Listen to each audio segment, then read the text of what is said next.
Hello, everyone, and welcome to Building CBME into Faculty Development. This is the fifth installment of this webinar series focused on navigating the shift to competency-based medical education, brought to you by STFM and the AFMRD. Today's webinar features two members of the STFM CBME Task Force, Dr. Olivia Rae Wright, Associate Professor with the University of Washington, and Dr. Priyanka Tulshian, core faculty member at Contra Costa Family Medicine Residency Program. We also wish to recognize the contributions to this webinar of Dr. Linda Montgomery, who leads the CBME Task Force. During this webinar, please utilize the Q&A feature to ask questions of the panelists. Although you may ask questions at any time, designated time has been set aside to answer your questions during and after the presentation. This webinar will be recorded. I will share the link to access the recording momentarily in the chat. We hope to see you at our next webinar, Advisors and Coaches, the Evolving Role of Faculty and Resident Relationships, on June 12th. You may register for this webinar and access the previous webinars in this series at stfm.org/CBME webinars. I'll provide this link in the chat momentarily. Now, I welcome Dr. Wright to begin today's presentation. Hello, it's nice to see everyone. Thank you so much for joining us today. I'm going to hand off to my associate, Priyanka, to get us started, and we're going to be trading back and forth a little bit so that you can get a well-rounded perspective of how we want to do this presentation. Thank you. Okay, well, everyone, good morning. Welcome. We're excited to talk to you a little bit about CBME and faculty development, and really try to help show how you can bring CBME back to your programs and help the faculty with the transition. So as April had mentioned in the introduction, we've had several faculty development webinars. A lot of what we're going to talk about today will be kind of an overview of how to bring topics into your program. But if you're interested in more information about the topic specifically, you could go to stfm.org under CBME. All of these webinars that have a checkbox next to them have been recorded and are there for your viewing pleasure. And also so that you can get more information, feel free to use them during your faculty development. And then, as you can see, we have a bunch of other webinars coming up. And so hopefully all the topics that you would ever be interested in about CBME are covered. And obviously, if not, you should always reach out and we can try to see where our gaps might be. I just want to remind everyone that we're doing this as the STFM task force, and then along with AFMRD, who's been supporting us through these webinars as well. Just to start off, just to see where everyone's coming from, there should be a poll question that popped up just about what your primary role is in the program. If you guys could answer that. And then the second question is probably right underneath it about how long you've been in graduate medical education.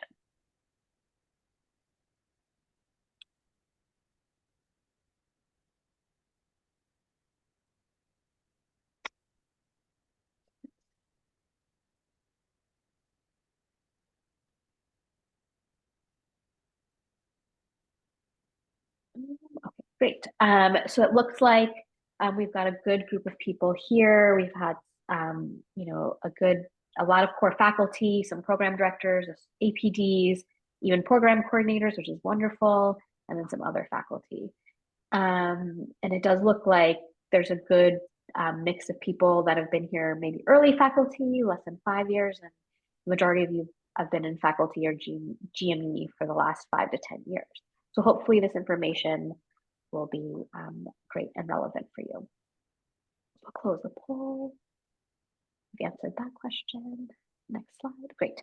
So the objectives for this presentation are that by the end of this, hopefully you'll be able to perform a gap analysis to identify focus areas for faculty development. You should be able to list 2 best practices in creating a faculty development that's focused on CBME principles and application, and then begin to create a longitudinal plan for implementing ongoing faculty development in CBME for your program. So why are we doing this? So this is the big picture, right? We know that the goal of CBME is to ensure that all our learners are achieving the desired patient-centered outcomes during their training. So we're hoping that by incorporating CBME into into graduate medical education, we increase the quality of care to those we serve, that we ensure competency of our graduates to be able to do the essential things, and that it becomes more patient and community centered. So the goal of why we want to make this transition to CBME is to essentially improve patient care, as with everything. So just a brief overview of what is CBME. And I like to start with this because I feel like that most of our faculty are so tired of acronyms, and competency-based medical education really shouldn't be reduced to that. It's really just a way of talking about the work we already do in a much more intentional way. So I feel like it starts with these 4 basic principles: resident engagement, curriculum, assessment, and coaching.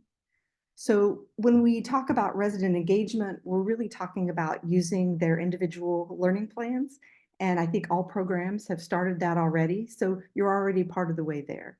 We're also talking about increasing resident feedback to faculty, that we as teachers need to not only be providing more feedback, but we need to be accepting it so that we can improve and role model that process.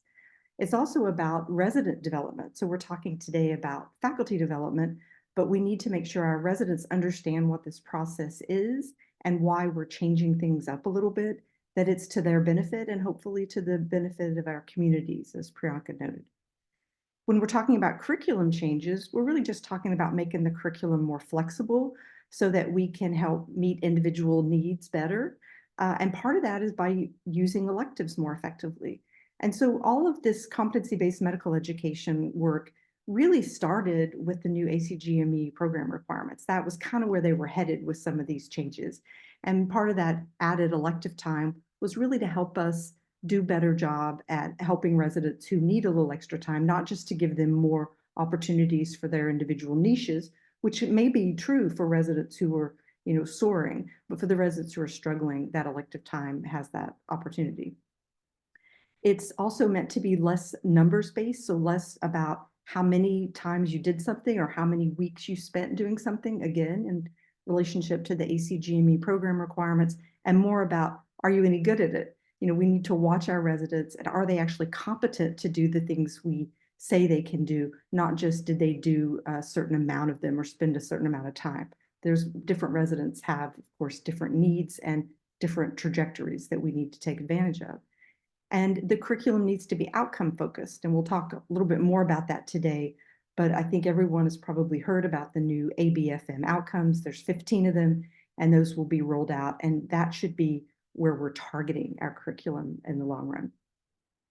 The other big part of moving towards faculty development for CBME is helping us be better at assessment. So bottom line is we just need a lot more of it, in the moment, formative feedback type of assessment, where you're watching someone doing it, you're talking to them like we already do. We just need to document it more so that we can track it. And then coaching, and coaching is a skill. And that will be one of the faculty development opportunities that may be a little bit farther down the line. But, real coaching is about using terminology that's related to SMART goals, and giving that sort of feedback that's very learner focused and rather than program focused. And so those are the basic elements of competency-based medical education. Again, it's nothing new. It's just more intentional and more focused, and really making us more teachers and not just supervisors.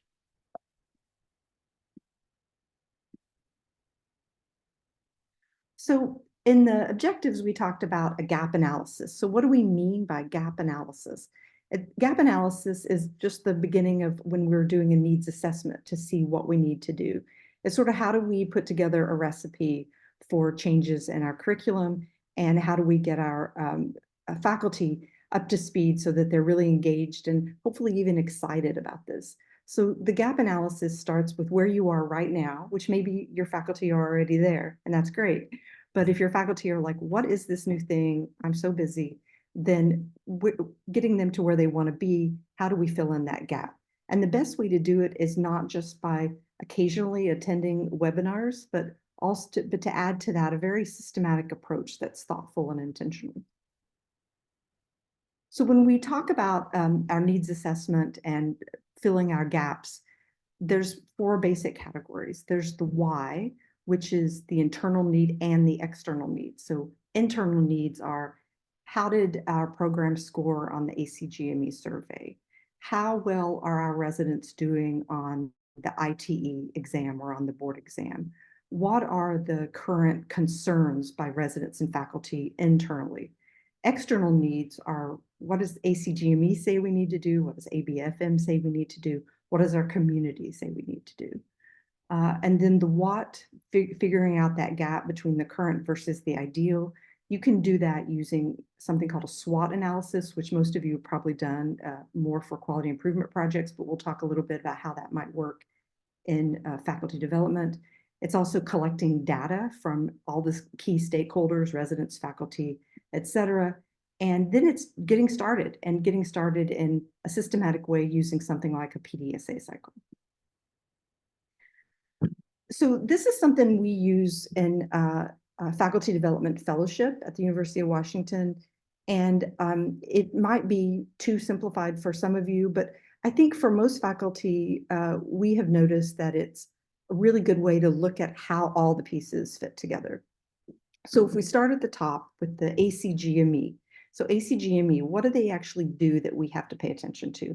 Well, they're the ones that came up with the subcompetencies and the milestones. And so we are constantly addressing those. They have our program requirements that are updated, and they have certain requirements that apply to the sponsoring institution. So bottom line, ACGME accredits programs, and all of these things underneath in the blue are really relevant to what the program has to do. So we have a CCC, a PEC, a GMEC, all the acronyms for meeting ACGME requirements. The next column over here with local community. So our local community is a collection of things. It's our patient population that we serve and that we take care of in the context of educating our residents, and the various demographics that are a part of that, and what the specific needs are in our own community.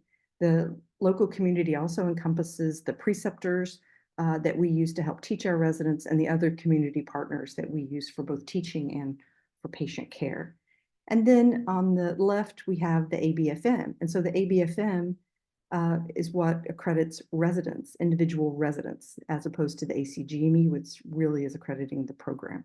So ABFM has certain requirements of the residents. They have to complete a certain amount of time in a residency program that's separate from what the ACGME says we have to offer. And that is why we have to send them messages when a resident's off track for some reason.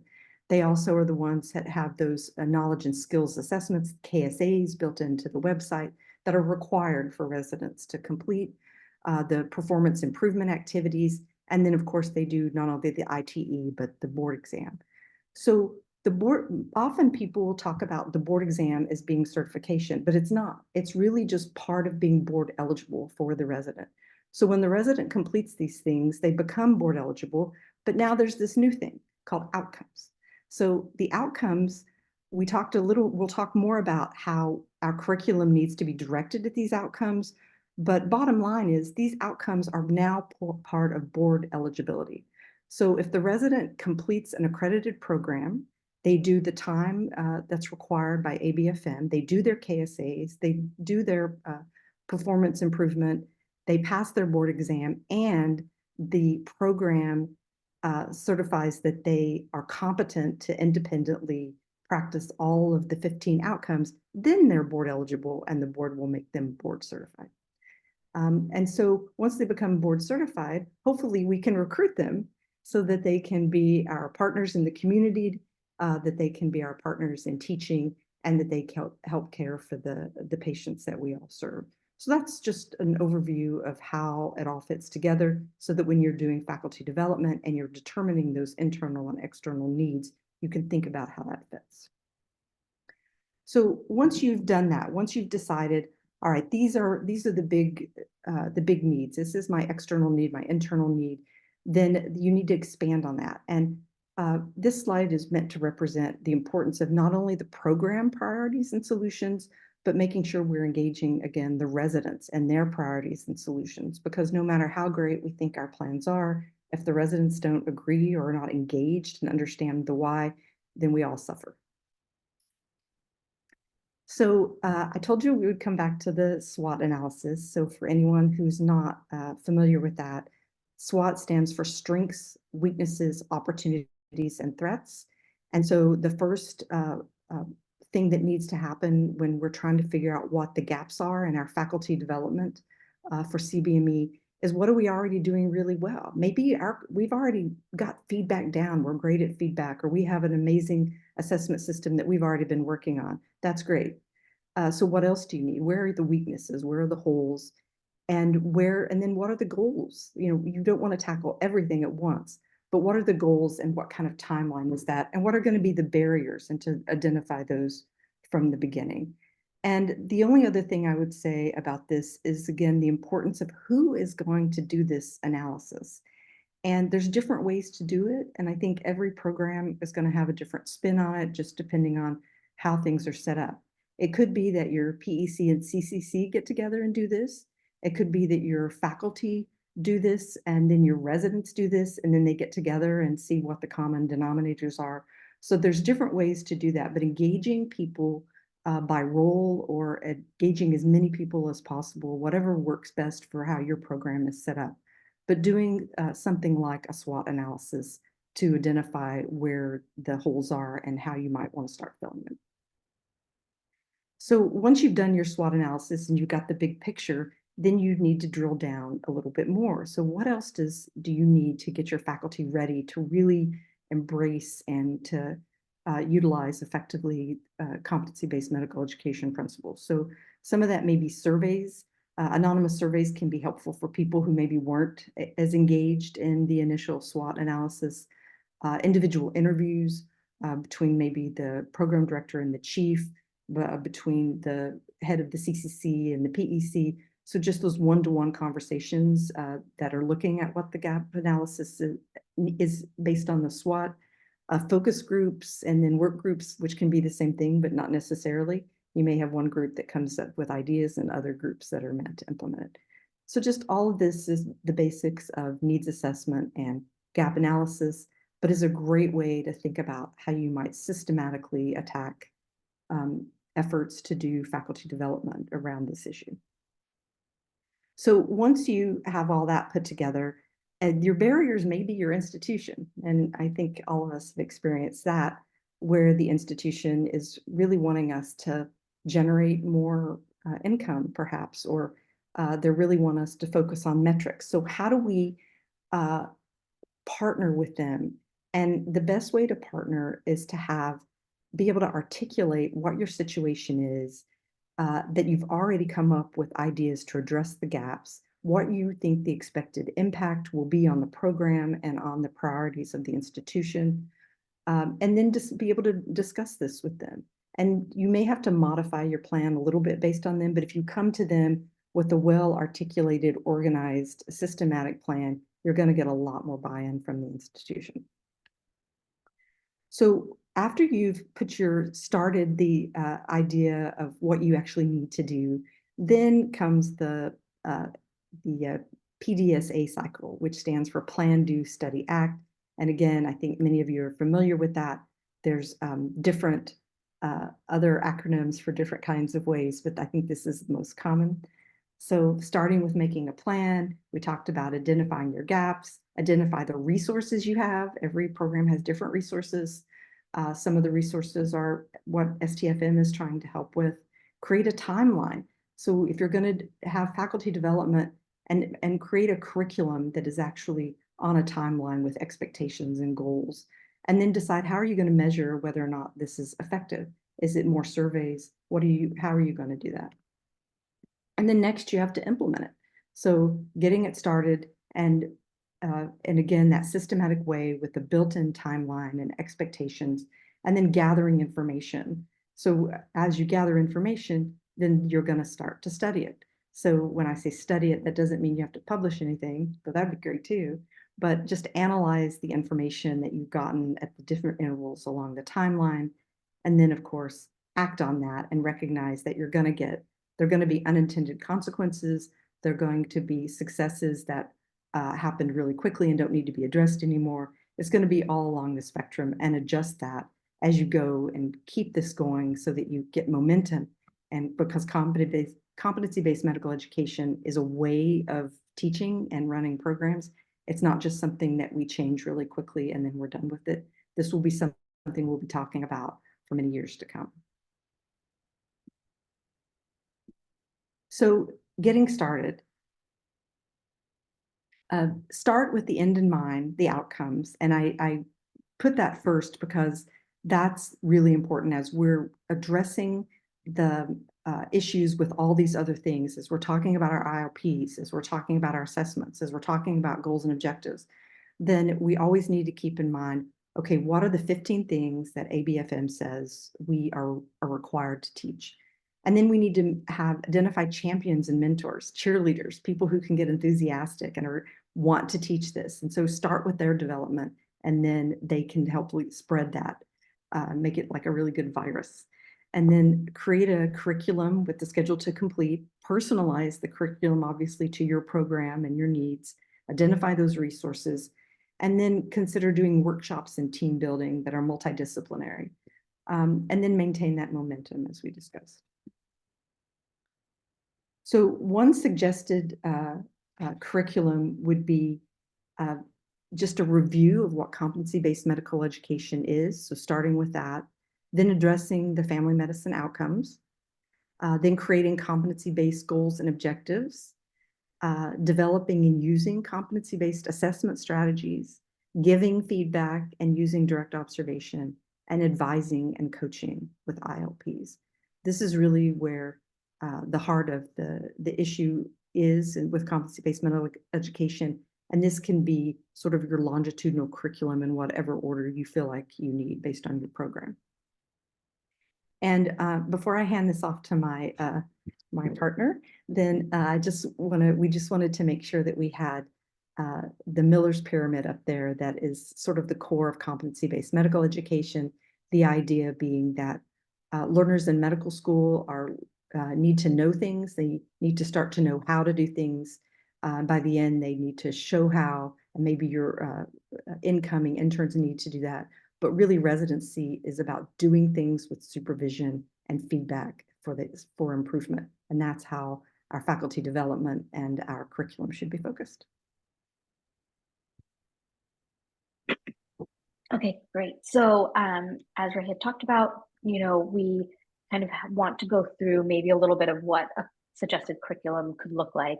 And so with each of these slides, it's really going to be kind of the topic on top. So for example, family medicine outcomes, different things that you might want to make sure you're including when you're talking to your faculty about that particular topic, and what the goal for the faculty should be when they come out of that session. So for family medicine outcomes, as we all know, they're here. We're going to start testing to them. And so you want to make sure that all faculty are not only aware of the outcomes, but are ready to incorporate that into their teaching. And so you want to make sure that they're aware of them. You want to start talking about how are you going to address these outcomes? Where are the gaps in addressing the outcomes, and what resources do you have or may need to fill those gaps? And the main goal out of a session like this for your faculty is for them to be able to come up with a curriculum that is designed to target the outcome. So that might require changing components of, for example, your inpatient curriculum to make sure that the outcomes that are listed are being targeted. So what you really want them to do is be focused on the outcomes. The next, and as you move from kind of designing making sure faculty are designing curriculums based to the outcomes, the next obvious step is ensuring that the goals and objectives of that curriculum is targeted towards the outcome. Again, always having the end in mind it's the best way to kind of work backwards.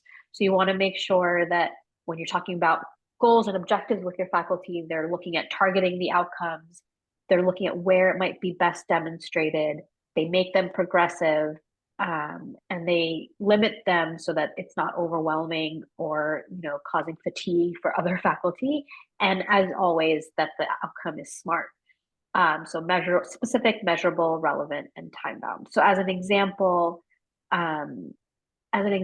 perhaps you could have during the session, you could have your faculty come up with SMART goals for their curriculums that they're responsible for. So maybe Jane Smith is responsible for the inpatient medicine curriculum, so she is focused on making sure that she updates the goals and objectives to target any of the 15 core outcomes that are applicable to inpatient medicine, and then will kind of include and edit these outcomes by the end of the year. So that would be a SMART goal for her. So one of the ways you can kind of move forward the curriculum is by having your faculty create those SMART goals for their specific areas.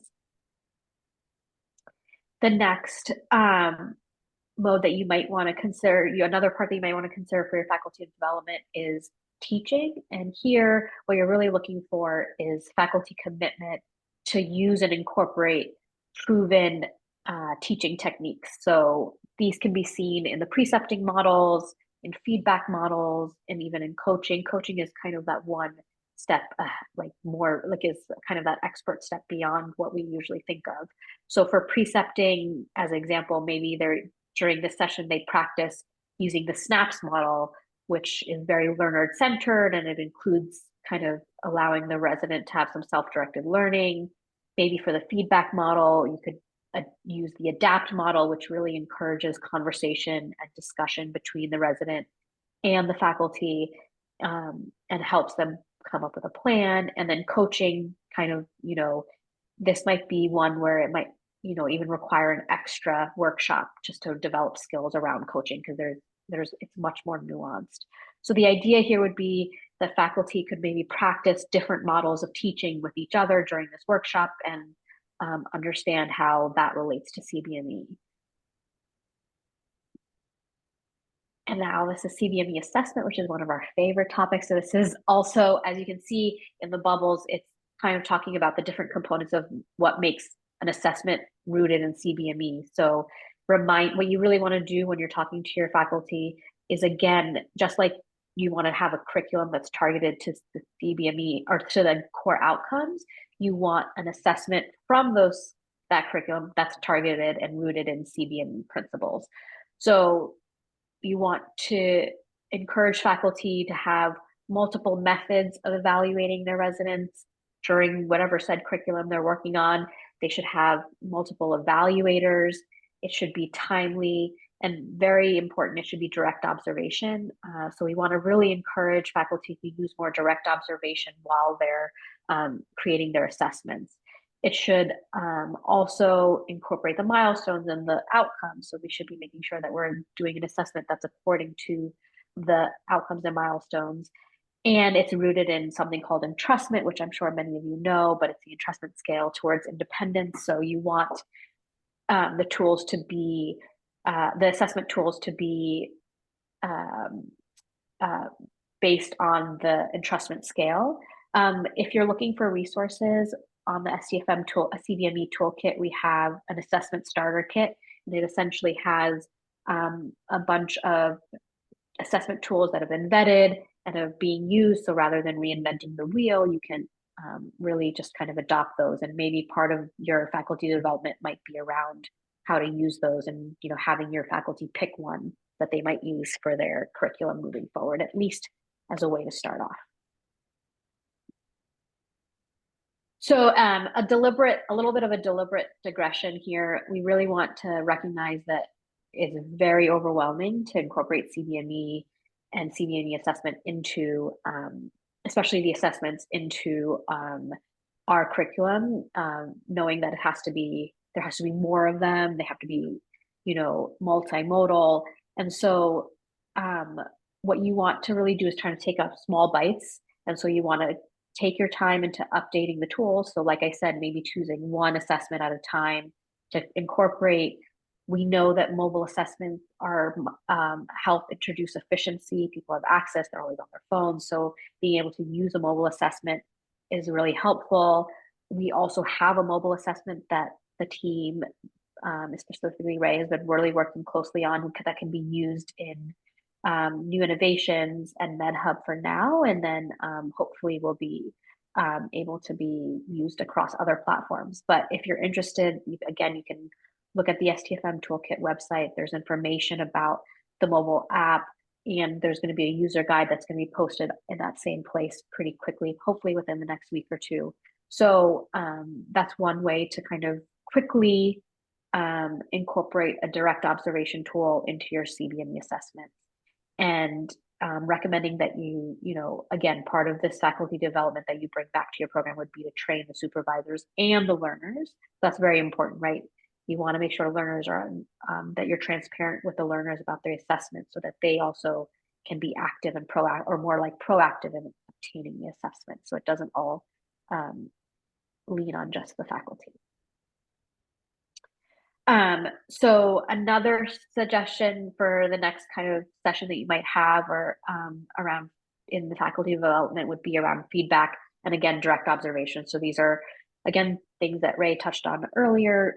Formative, you want to include components of different types of feedback. So again, using different models like the ADAPT model or the SNAP model or the 1-minute preceptor. You want to make sure that faculty are aware of the difference between formative and summative feedback. I think a lot of us lean on summative feedback right now, which is very much the end.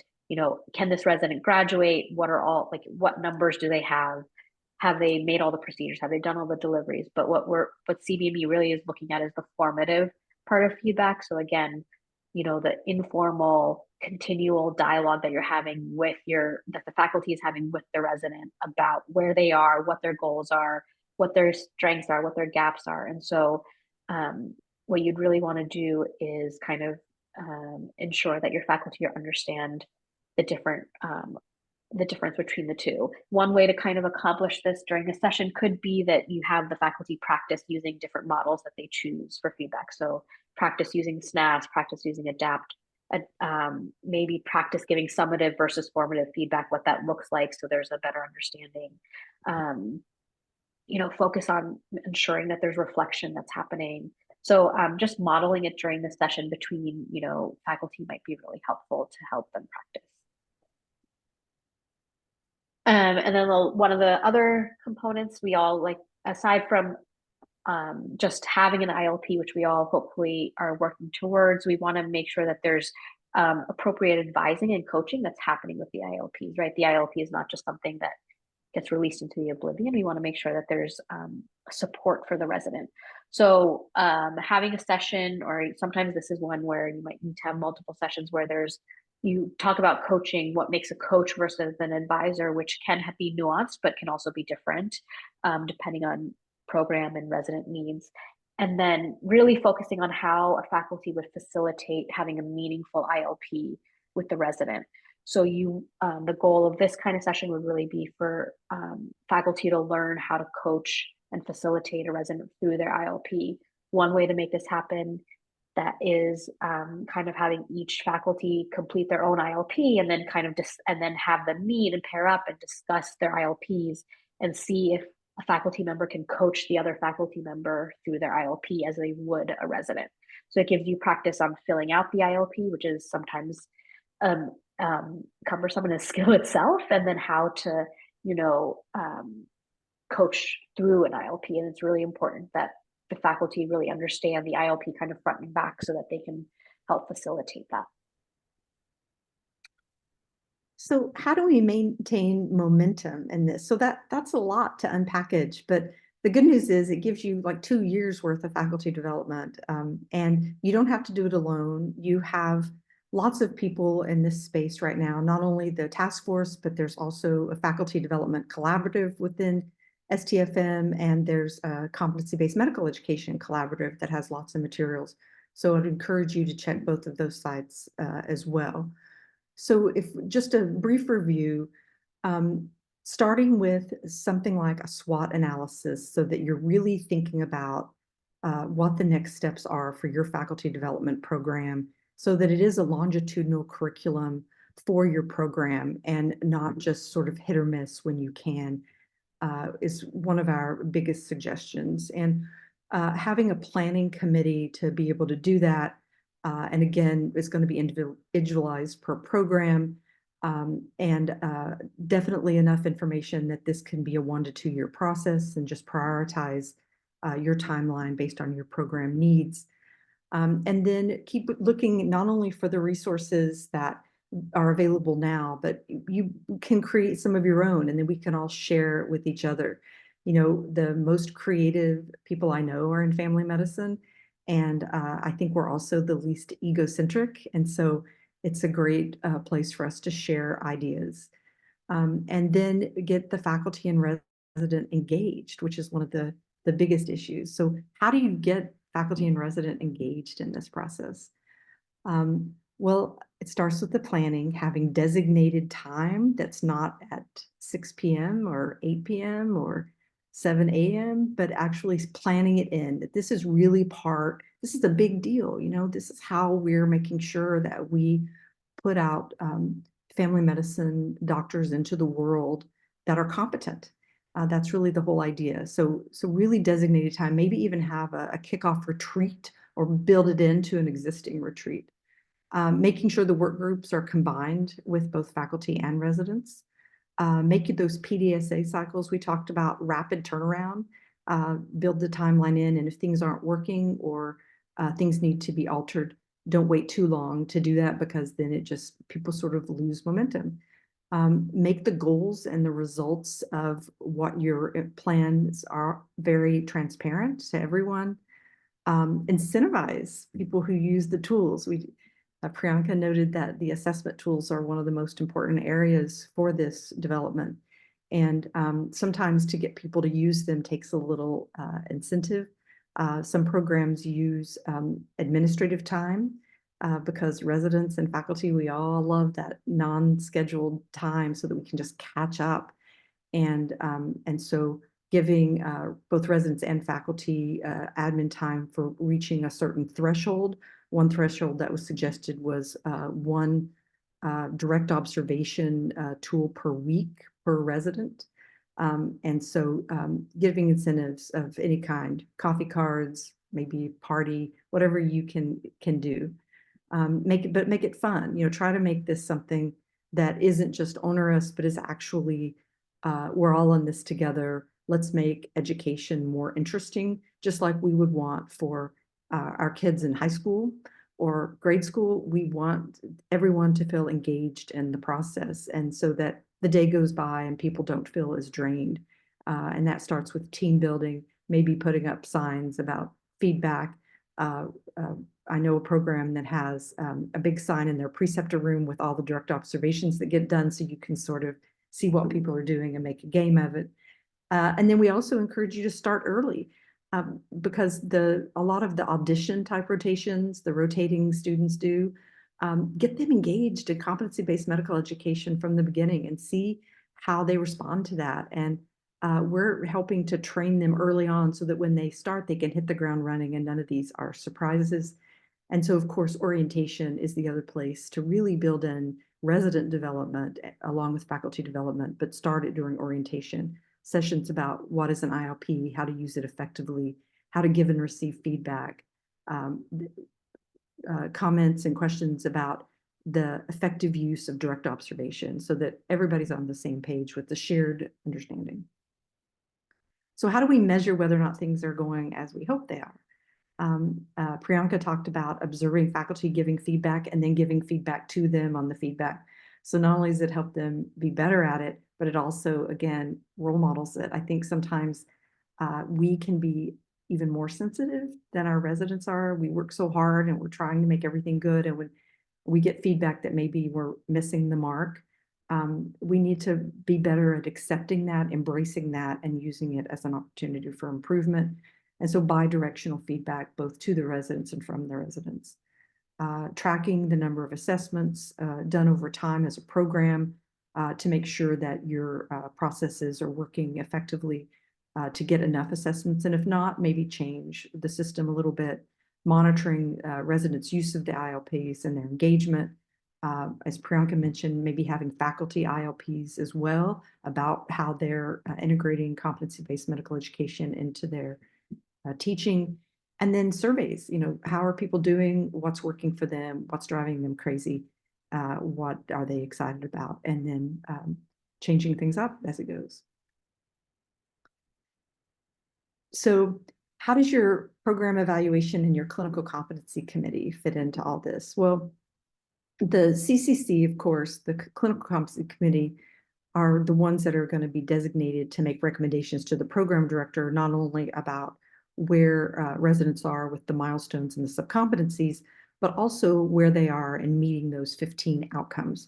So those need to be tracked along the way. So starting there is important, making sure, as Priyanka said, that they understand the outcomes.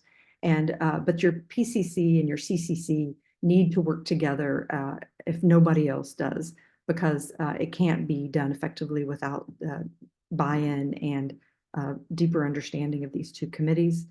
The PEC may lead the way for the faculty development because they are the program evaluation committee. So maybe that's the group you want to put together the final faculty development curriculum. And of course, both of these groups or whatever work groups you think are more appropriate for your program need that designated time to strategize and to do follow-up. So in the end, just get going, what are your goals and what is your action plan? And this is one way to do that. So write down your priorities, your next steps, identify the people that are responsible for meeting each of those, have that timeline with follow-up dates. Think about what your measurements of success are going to be early on so that you're working towards those. And then resources, we have the STFM CBME toolkit, which the link is in there for that. There's also the toolkit contains all the different webinars that are being done. There's faculty development delivered. You can contact STFM about that. And some of us on the task force can be sent to you or done by video. ACGME has some incredible resources. You do have to register for some of these, but they can be super helpful. The AFMRD has a program director toolbox, which also has great resources that many of you may have seen. If you're not a program director, then your program director can help access those for you. Being a part of these various learning collaboratives, whether that be collaboratives within STFM or collaboratives like WWAMI has. I know the University of Chicago is putting one together. There's some of these in the Northeast, but different pockets in the country are building those as we speak. And the existing ones are already underway and are great places to get shared resources. And then, of course, going to national and regional conferences and bringing that back and doing faculty development for your faculty based on what you've learned while it's still a hot topic in your brain, and you can share it most effectively. So the STFM toolkit is, here's the link to that if you want to get started. And we also wanted to just do a call out about this outcome assessment starter pack. That's within the assessment section of the STFM toolkit.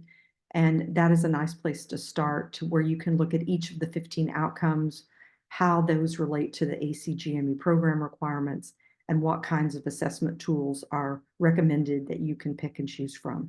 So get a head start, use whatever we have in there. We've been working really hard for all of us, and we really want feedback about what's not in there, and so that we can add it on behalf of all of us. Okay, so this is bringing us close to the end. We're hoping that you guys can answer this poll question about whether the objectives that we laid out in the beginning were met. It just helps us kind of tailor our presentation better for future. And we'd really like to know if we were able to do that. And then we can take questions after this.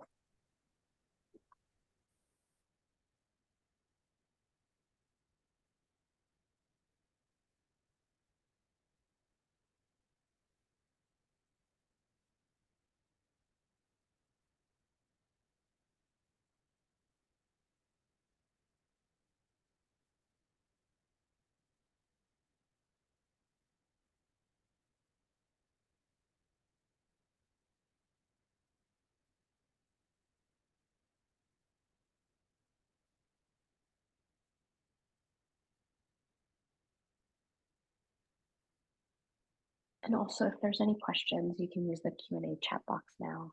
I don't see anything. Thank you for answering the questions. And if there's any feedback or any other questions, happy to have you guys put those in the question now.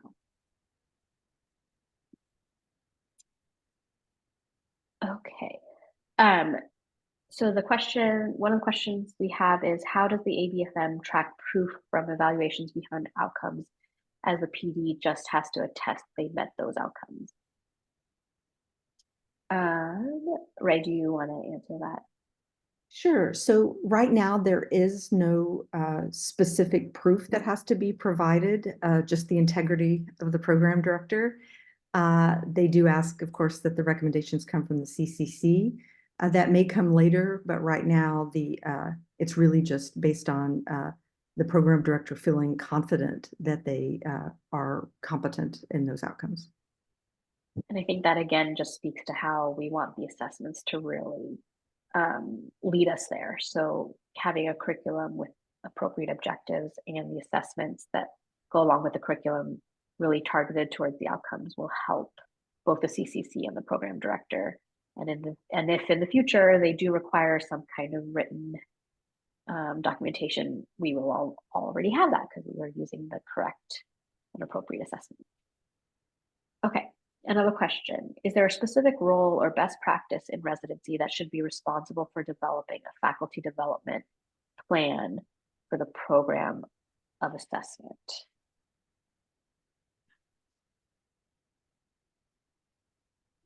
So I would recommend that this be a joint venture between the CCC, because the CCC is the group that's taking all those assessments and looking at them for purposes of promotion and recommendations. So they need to have a hand in that, but also the PEC, who's doing the program evaluation committee, is looking at more at the curriculum. So I would strongly recommend that either those two groups do it together, or the two chairs or members of that form a subcommittee. But I think having both of those involved will make it more effective.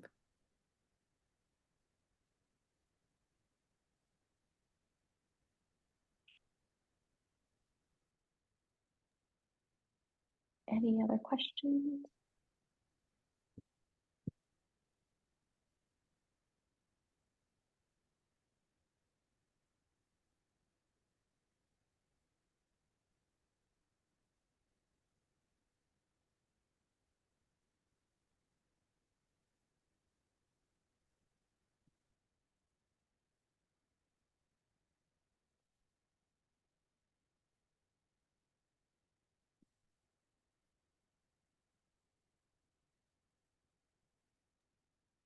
In smaller programs where PEC and CCC may be staffed by the same folks, how do you ensure that you're getting equitable or distributed inputs about assessments or evaluations, etc.?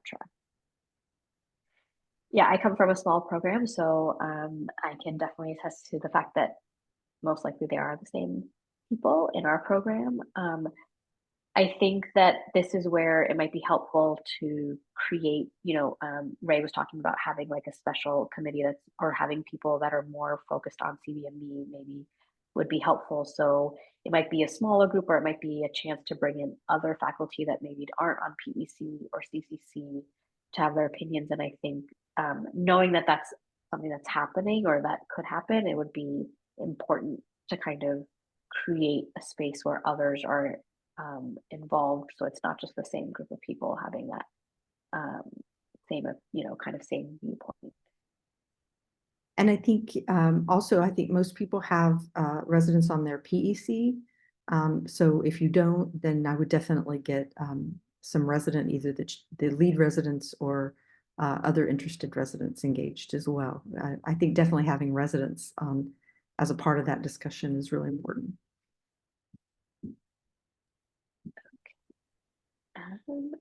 And we have another question. Can you say more about the notion of involving residents in the development of faculty development, such as doing direct observation?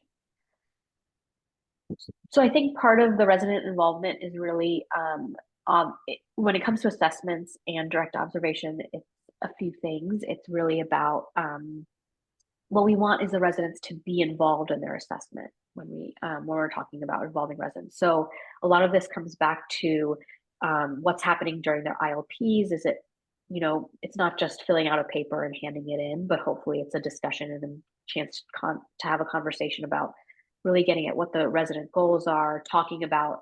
That's also an opportunity during formative feedback to talk about, are there patterns that, the resident is recognizing? Hey, it's been now 5 times that we've sat down and talked, or I've gotten 5 assessments and everyone is saying, I need to speak up more. I need to, can we talk about this because it's coming up? So it's really a chance. CBME and the type of assessments that CBME is looking for, including direct observation, is really about having the resident kind of have more of a conversation and less of a, I'm giving you feedback and then the conversation's over. So it's really about this dialogue and this constant dialogue, and the idea is kind of changing the culture to allow for that space. So the feedback is more of a discussion, and so that the residents are more involved in their in kind of creating the goals for themselves. It's not just, you need to have this goal because you need to be able to graduate, but what are they interested in? What are they recognizing as their strengths and their weaknesses? So really trying to incorporate them during the feedback and assessment sessions. And for some, maybe even, when you're thinking about curriculum, and thinking about developing curriculum, it's a great time to also think about what your residents are really have been asking for or looking for, because they might have more of a pulse on the community than we do sometimes. Yeah, and I would just add to that, you might even start with the ACGME survey and how the residents are talking about the feedback they receive, and then using that to develop an internal survey to get more information about what is working well and what's not. I mean, it may be an idea that they feel like the feedback is being given to publicly. Maybe you might get feedback on direct observation that the comments that are made are too generic rather than very specific comments that are about observable behaviors. So I think that what you really want, to ask the residents, is the feedback they're getting during things like direct observation or during the meetings with their advisor, is it meeting their needs, and help them also as in the development identify what those needs are. And if they're not, then you can use that to develop the faculty further. Okay, another question. Do you have any recommendations or examples of types of work groups and task forces to create to work through CBME? So if you're talking about within your program, then I would recommend that you take at least 2 faculty and 2 residents, because, and if you have a bigger program, you could have more than that, along with your APD. That would probably be the place I would start if I didn't want to utilize the entire CCC or PEC. So I think a small work group of residents, and just again, get those cheerleaders. And I think that even a small work group can put together the plan, and then it can be rolled out to a larger group, sort of like the idea of think, pair, share when you're doing a lecture. You might want to do it that way. Get people thinking about it, start with a smaller group discussion, and then keep growing that and adding more people in and getting more perspectives along the way.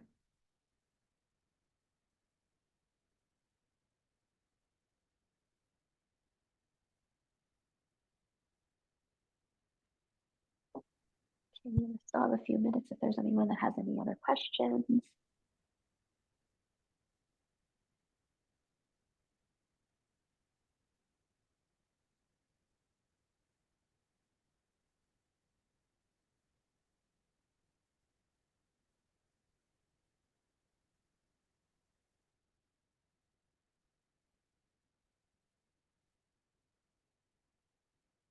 All right, I think we might be done. Thank you so much for joining us.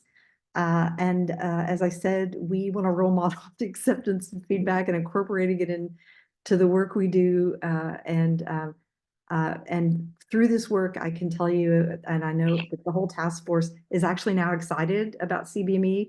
So you can be too. And we want to help you do that. So thank you for joining us today.